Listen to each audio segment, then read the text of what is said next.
నుంచి we are importing the fossil fuels అంటే ఇవేమ్మా ఆయిల్ నుంచి మనం రిఫైనరీ చేసి పెట్రోల్గా డీజిల్గా కన్వర్ట్ చేస్తున్నాం. కొన్ని tons gallons of petrol we are buying from the Gulf countries మనం కొంటున్నాం. 10 రూపీస్కో 20 రూపీస్కో కొని దాన్ని రిఫైనరీ చేస్తే అది మన దగ్గరకు వచ్చేకి 110 రూపీస్కి వచ్చింది. ఆ రిఫైనరీస్ కంపెనీస్లో రిలయన్స్ ఉంది, రిఫైనరీ కంపెనీస్లో IOCL, BPCL, Bharat petroleum corporation limited, Indian oil corporation limited, HP, Hindustan petroleum corporation limited, ఇవన్నీ corporation limited. What they will do, they will buy that crude oil from the country. డిఫరెంట్గా 10 రూపీస్కో 15 రూపీస్కో కొంటారమ్మా 1 litre. కొని దాన్ని refine చేసి మన పెట్రోల్గా డీజిల్గా convert చేసి they will sell. Reliance also do the same thing. Reliance ఎవరు ఎందుకంటే richest person ఏనా అంటే ధీరుభాయ్ అంబానీ ఫ్యూచర్ ఆలోచించారు.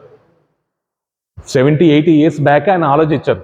వెన్ హీ వర్కింగ్ ఇన్ ఒమెన్లో ఒక చిన్న క్లర్క్గా వర్క్ చేశారు. పెట్రోల్ బంక్లో క్లర్క్గా వర్క్ చేసేటప్పుడు నేర్చుకున్నారు, తెలుసుకున్నారు, ఫ్యూచర్ ఆలోచించారు. ఇండియాలో కూడా నేను ఇట్లాంటి రిఫైనరీ పెడితే ఫ్యూచర్ అంతా పెట్రోలే, నేను ఫ్యూచర్ అంతా everybody will use the vehicle. అప్పట్లో వెహికల్స్ చాలా తక్కువ ఉండేది ఇండియాలో, అందరు సైకిల్లో పోయేవాళ్ళం 70 ఇయర్స్ బ్యాక్. ఆయన విజనరీ ఎంటర్ప్రీనర్ కాబట్టి, బిజినెస్ మ్యాన్ కాబట్టి బిజినెస్ పరంగా ఆలోచించారు. సో నేను ఇండియాకి వెళ్ళిపోయి అహ్మదాబాద్లో I want start a refinery. So I want refine the petrol and diesel, I will sell to the market. So ఆయన రిఫైనరీ స్టార్ట్ చేశారు, మెల్లమెల్ల ఎక్స్పాండ్ చేసుకుంటారు. ఇప్పుడు he's the richest person in the India. The world 3rd, 4th పొజిషన్లో ఉన్నారు. ఎవరు చేశారు ఆ విజన్? ఎవరికి వచ్చిందంటే ధీరుభాయ్ అంబానీకి వచ్చింది. ఎవరు ధీరుభాయ్ అంబానీ? ముఖేష్ అంబానీ వాళ్ళ డాడీ, అనిల్ అంబానీ వాళ్ళ డాడీ. అతనికి ఆ vision. He's not a richest person అమ్మా. పొట్టకూటి కోసం ఒమెన్ అనే దేశంలోకి వెళ్ళి ఏదో చిన్న జాబ్ చేస్తూ ఇంకా ఇన్ని రోజులు ఈ జాబే చేయాలి, ఐ వాంట్ టు గో, ఇంకా ఫర్దర్ ఇంకా పైన లెవెల్లోకి వెళ్ళాలని ఆలోచించి ఇండియాకి వచ్చేసి ఉండే సంపాదన తీసుకొని వచ్చి ఇక్కడ ఇన్వెస్ట్ చేసుకొని చిన్న business, direct petrol chemical start చేయలేదమ్మా ఆయన. చిన్న టెక్స్టైల్ బిజినెస్ స్టార్ట్ చేశారు, ఒక షాప్ పెట్టుకున్నారు. తర్వాత ఇంకొక బిజినెస్, దాంట్లో డబ్బులు వచ్చిందని ఇన్వెస్ట్ చేసుకున్నారు. కొంచెం ఇన్వెస్ట్ చేసుకుంటే ఒక డిసిప్లిన్గా వెళ్ళి పెట్రో కెమికల్ స్టార్ట్ చేశారు. రిఫైనరీ అహ్మదాబాద్లో ఉందమ్మా, largest refinery in India. Reliance ఎందుకంటే రిచెస్ట్ పర్సన్ అంటే దాని కాస్టే 10,000-20,000 కోట్లు ఆ రిఫైనరీని. అవన్నీ యాడ్ చేస్తే he's the richest person in India. Okay, so ఆ విజన్తో అతను ఆలోచించి స్టార్ట్ చేశారు కాబట్టి వాళ్ళ కొడుకులు ఎంజాయ్ చేస్తున్నారు, వాళ్ళ మనవలు ఎంజాయ్ చేస్తున్నారు. ఇప్పుడు సింపుల్గా పోయి ఒక కారు కొనేసుకుంటారు ఆయన, 10 కోట్లు పెట్టేసి ఫోన్ చేస్తే కారు రా అంటే కారు వచ్చేస్తుంది ఇంటికి, జస్ట్ ట్రాన్స్ఫర్ చేసేస్తారు. మేనేజర్కి చెప్తారు, నాకు ఇప్పుడు కొత్తగా మోడల్ వచ్చింది కదా, దిస్ రోల్స్ రాయ్స్ కార్ వచ్చింది, మోడల్ వచ్చింది, నాకు కావాలంటే టక్కన వచ్చేస్తున్నాను. ఓకే, ఒకప్పుడు ఆయన మొత్తం షోరూమే కొనేశారు. వాళ్ళ కొడుకు కావాల్సిన కారు ఇలేదని షోరూమే కొనేశారు. Because he has that capability, he can buy anything. ఎలా కొనగలుగుతున్నా అంటే వాళ్ళ తాత కష్టపడడం వల్ల. ఆయన కష్టపడి ఆయన విజన్తో ఆలోచించారు. ఒక 10 years 20 years ముందే ఆలోచించారు కాబట్టి ఆయన బిజినెస్ స్టార్ట్ చేసుకున్న సక్సెస్ అయినారు. ఓకే, ప్రైమ్ మినిస్టరే వాళ్ళ వెడ్డింగ్కి వచ్చినారు. మీ వెడ్డింగ్కి వస్తారా ప్రైమ్ మినిస్టర్? ఎంత రిచెస్ట్ పర్సన్ అన్నా రారా? మన అనంత్ అంబానీకి వచ్చారు కదా, అనంత్ అంబానీకి రిచెస్ట్ పర్సన్ ఇది అనంత్ అంబానీ మ్యారేజ్కి ఆయన వచ్చారు, ప్రైమ్ మినిస్టర్ వచ్చారు. Because is the richest person. Okay, కాబట్టి సో ఫ్యూచర్ ఎంటర్ప్రీనర్ కావాలంటే that position where you will get respect. ఆ రెస్పెక్ట్ కావాలంటే మీరు కష్టపడాలి. అండ్ ధీరుభాయ్ అంబానీ కష్టపడ్డారు కాబట్టి ఫ్యూచర్ ఆలోచించారు, సక్సెస్ఫుల్ చేసుకున్నారు. వాళ్ళ పిల్లలు అనుభవిస్తున్నారు. సో మీరు 10 years 20 years ముందే ఆలోచించాను, ముందు ఏం జరుగుతుంది ఇండియాలో. సో అలా ఆలోచించి ఇప్పుడే స్టార్ట్ చేశారనుకో, అంతలోపల సక్సెస్ అవుతారు. చాలామంది రియల్ ఎస్టేట్లో ఆలోచించారు. Example that person Murali Mohan, ఆయన చాలా టిప్స్ ఇస్తారు. ఒకప్పుడు ఆయన రియల్ ఎస్టేట్లో పెట్టేవాడంట. రానున్న కాలంలో ప్రజలు ఎక్కువ అవుతారు, పాపులేషన్ ఎక్కువ అవుతుంది, ల్యాండ్ తక్కువ అవుతుంది, కాబట్టి ఇప్పుడే ల్యాండ్ తీసుకుంటే రేపు పొద్దునే ల్యాండ్ వాల్యూ పెరుగుతుందని తెలుసు కాబట్టి అంత ఫ్యూచర్ ఆలోచించారు ఆయన మురళీ మోహన్. ఉండే దాంట్లో తీసుకొని వచ్చి కొంచెం ల్యాండ్ కొనుక్కుంటున్నారు హైదరాబాద్ చుట్టుపక్కల. ఇప్పుడు ఏమైంది, హైదరాబాద్ మిడిల్లో వచ్చేసింది. What happen now? ఒక్కొక్క land it gone for crores. 1 acre of land హైదరాబాద్లో మిడిల్లో ఉందంటే ఇది 100 crores అయిపోయింది. 1 acre ఆఫ్ ల్యాండ్. ఆయన ముందర ఆలోచించారు రియల్ ఎస్టేట్ పరంగా, అట్లా ఆలోచించారు. His idea. ఇంకొక పర్సన్ ఇండస్ట్రీస్ పరంగా ఆలోచించారు. ఫ్యూచర్లో ఇది ఉండదు, ఆటోమొబైల్ డెవలప్ కావచ్చని మహీంద్రా ఆలోచించారు, ఆటోమొబైల్ కంపెనీ పెట్టారు. టాటా వాళ్ళు ఇవి ఆలోచించారు, వాళ్ళు టాటా కంపెనీస్ పెట్టారు. And they became a successful person. Okay, so మీరు ఏం చేసినా ఫ్యూచర్ బాగా ఆలోచించండి అమ్మా. ఇప్పుడు నుంచి నెక్స్ట్ ఏం జరుగుతుంది, that can be judged by using your technology.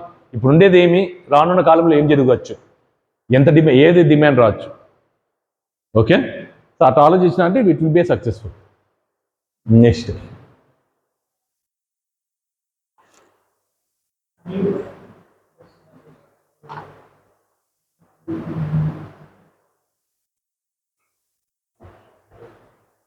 ఎక్కడ పోయింది?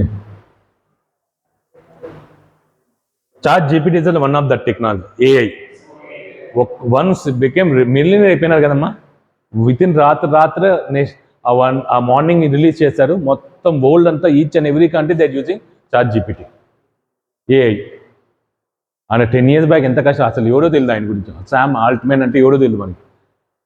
విత్ ఇన్ రాత్రి he became a successful millionaire అయిపోయినారు. ఆయన ఐడియా ఎప్పుడో 10-20 years బ్యాక్ నుంచి ఆయన ఐడియా స్టార్ట్ చేశారు. ఏఐ అనేది ఆర్టిఫిషియల్ ఇంటెలిజెన్స్ వెరీ యూస్ఫుల్, చాలామంది యూస్ఫుల్గా ఉంటుందని స్టార్ట్ చేశారు. ఈ became billionaire now. Just common పర్సన్గా ఉండేవాడు, బిలియనీర్ అయిపోయినాడు. ఫేస్బుక్ CEO ఇది ఆల్సో కామన్ పర్సన్గా ఉన్నారు. ఫేస్బుక్ అనేది ఆలోచించారు, ఏమని సోషల్ మీడియా అంటే ప్రజలకు ఏం అవసరం, ఏం ఎక్స్పెక్ట్ చేస్తున్నారు అని ఆలోచించి సో హీ స్టార్టెడ్ ఫేస్బుక్. అందరూ అడిక్ట్ అయిపోయినారు ఫేస్బుక్కి. ఆయనకు అదే కావాల్సింది, ఎంతమంది అడిక్ట్ అయితే ఆయనకు అంత డబ్బులు పెరుగుతుంది. సోషల్ మీడియా ఆయన కూడా అదే అంటారు, ఆయన కూడా అన్ని గంటలు వాడరేమో మీరు వాడినట్లు కదమ్మా. ఎవరు మా జుకెన్బర్గ్ వాడతారు, అంతసేపు ఫేస్బుక్ చూస్తారా? అసలు చూడరు. ఆయన బిజినెస్ చూసుకుంటారు, వాళ్ళ ఫ్యామిలీతో ఎంజాయ్ చేస్తారు. మనం ఆయన తీసుకొని మన ఫేస్బుక్లు గంటలు చూసుకుంటుంటాం. దానివల్ల ఆయనకి యూస్ఫుల్. ఓకేమా? So that person the service providers they will pay that amount to the Facebook. ఇంటర్నెట్లో ఇది ఎక్కువ వాడుతున్నారు, ఈ సైట్ ఎక్కువ వాడుతున్నారు కాబట్టి వాళ్ళకి ఇంత amount. He became the richest person in the world. 4th పొజిషన్లో ఉన్నారు కదా mark Zuckerberg. 4th position, 5th పొజిషన్లో ఉన్నారు. Just small concept, social media అని స్మాల్ కాన్సెప్ట్ రిచెస్ట్ పర్సన్ అయిపోయింది. ఓకే, ఎక్కడ పోయింది ఇది?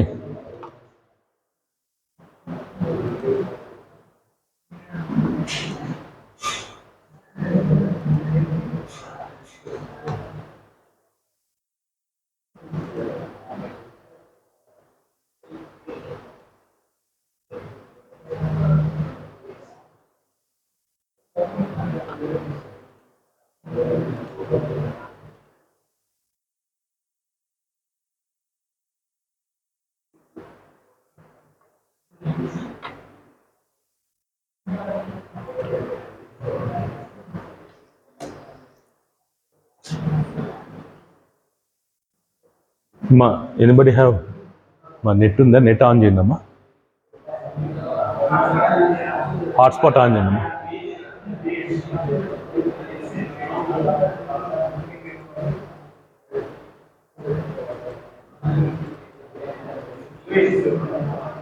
హాట్స్పాట్ ఆన్ చేయండి అమ్మా. Let us go with the engines. So hotspot on చేయండి, తర్వాత చూపిస్తా. మా engines are divided into 2. Increase the congestion on roads. Why we study about each engines? A device. What is the engine? So let us go with the definition of engine. A engine is a device which transforms one form of energy into other form. Okay, basic definition of an engine. A engine is a device which converts one form of energy into other form of energy. Example, heat energy will be converted into mechanical energy.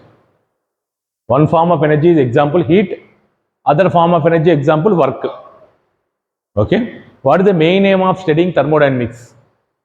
What is the main aim of studying thermodynamics? Okay, how effectively you are transferring heat into work. ఎంత ఎఫెక్టివ్గా heat వర్క్కి transfer చేస్తారు. That is the main aim of studying thermodynamics. ఎంత ఎఫెక్టివ్గా transfer చేయాలంటే నీకు ఎఫెక్టివ్గా subject తెలిసింటే with basics తెలిస్తే అంత ఎఫెక్టివ్గా నువ్వు ఇంజిన్ డిజైన్ చేసుకుంటావు. బెటర్ ఇంజిన్స్ డిజైన్ చేసుకుంటే then you will effectively converting heating to work. So one form of energy will be convert other form. Most of the engines converts thermal energy into mechanical work and therefore they are called heat engines. Okay, thermal energy into mechanical work. See here, fuel energy, 1 liter of petrol or 1 liter of diesel, that is the energy, fuel energy we are converting into thermal energy, heat. Thermal energy means heat.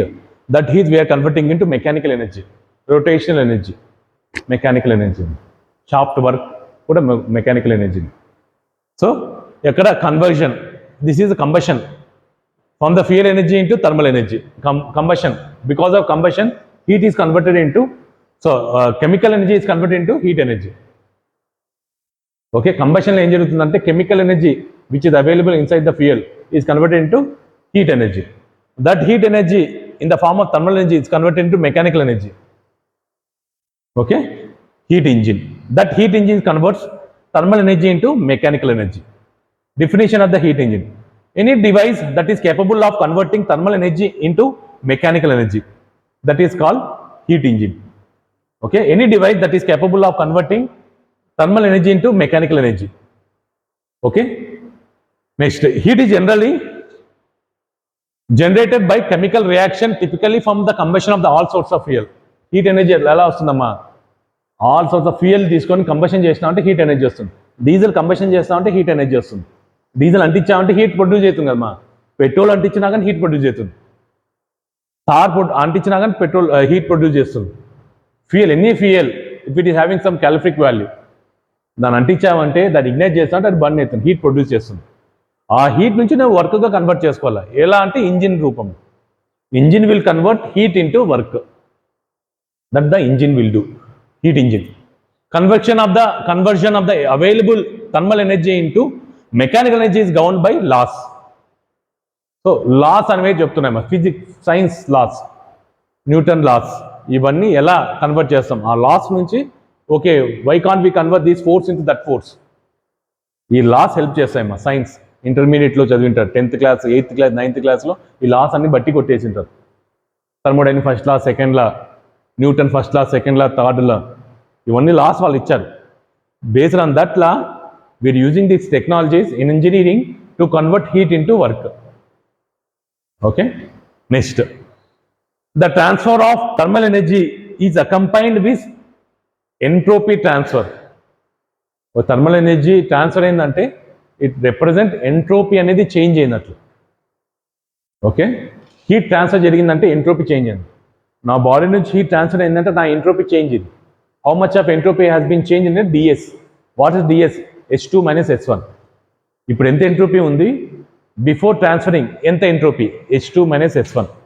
H2 is the final entropy, H1 is the initial entropy. ds nothing but formula is dq by t. Partial differentiation dq by t. ఎందుకు partial differentiation?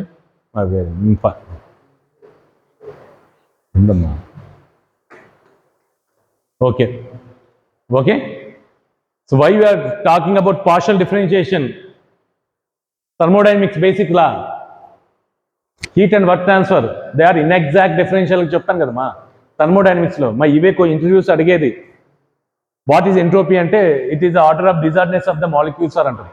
What is the formula for అంటే D S ఇది dq by t అండి. Is it the D small D R partial differentiation of q అంటారు. ఎందుకంటే if I am sitting in that interview, I'll ask same question. Either small d, that capital letter, that what you are using, d or rho d. No sir, partial differentiation of q. Why it is called, why you are taking partial differentiation of q means because heat transfer is an inexact differential, sir. Heat transfer and work transfer all inexact differential. That is the reason why you are putting rho, dou. Partial differentiation of q. చెప్పాను కదా in thermodynamics. So dq by t. ds is a change in entropy. ఏమంటే ఎంత heat transfer అయింది by temperature. Okay, this was the question asked me in interview. ఈ interview some professor, he asked me this question, can you tell me the formula for change in entropy D S is equal D Q by T చెప్పా. I'm selected to this college. ఈ కాలేజ్లో అడిగారమ్మా question. Before coming to this college J N T నుంచి ఒక professor కూర్చొని నన్ను question అడిగారు entropy గురించి చెప్పాం. I told him I'm very good in thermodynamics. What is your favourite subject mean thermodynamics. Because I thought that thermodynamics for 10 times, చాలా 10 times చెప్పాను. Plus ఇంటర్వ్యూకి 2 days ముందు ప్రిపేర్ అయినమ్మా. రేపు పొద్దున ఇంటర్వ్యూ అంటే ఈరోజు నైట్ చదివాను, థర్మోడైనమిక్ నోట్స్ అంతా రివైజ్ చేశాను. 10 times చెప్పినా కరెక్ట్ ఆ ఇంటర్వ్యూలో కూర్చొని మర్చిపోయి ఉంటారు. So I revise it. So starting from the first law second లా నుంచి ఎంట్రోపీ దాకా రివైజ్ చేసేసారు. I know which question they will ask. So ఒక్కసారి రివైజ్ చేసుకున్నా, వచ్చా క్వశ్చన్స్ అడిగారు, ఆన్సర్ చెప్పేశారు, ఈ కాలేజ్లో సెలెక్ట్ అయ్యాను. Okay, so you will also be selected, but you have to prepare and come. నువ్వు ఏదే సబ్జెక్ట్ చెప్తున్నావో thermodynamics is my favourite subject అంటే దాని గురించి ప్రిపేర్ అయ్యి వచ్చేయాలి నువ్వు మొత్తం A to Z with formulas. Any question they may ask. The person who is sitting before you, any question he may ask. నువ్వు రెడీగా ఉన్న ఆన్సర్ చెప్తాను. So that you have to prepare and come. ఏదో బ్లంట్గా వెళ్ళావంటే ఖచ్చితంగా answer తప్పులు చెప్తావు. Basic questions అడిగారు. Any interview they ask basic questions. Okay, now